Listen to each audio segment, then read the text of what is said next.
How to reset a Bose soundbar. Now, this specific process that I'm going to be showing you right now will specifically work on Bose Smart Ultra soundbar, Bose Smart soundbar, and Bose TV speaker soundbar as well.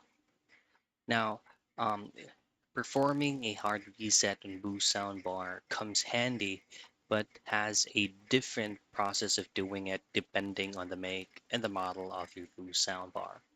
So they actually have like 500, 600, 700, 900 Bose soundbar, and those specific make and models have a different process.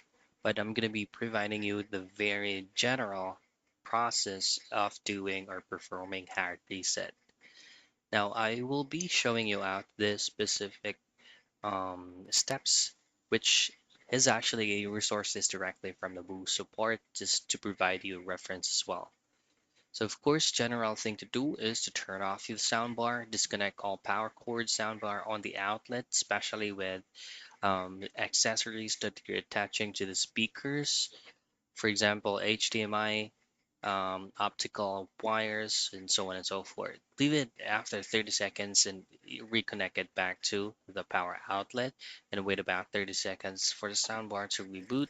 And then if you disconnected the power cords from an accessory base module or sound speaker in step 3, you just have to reconnect them again.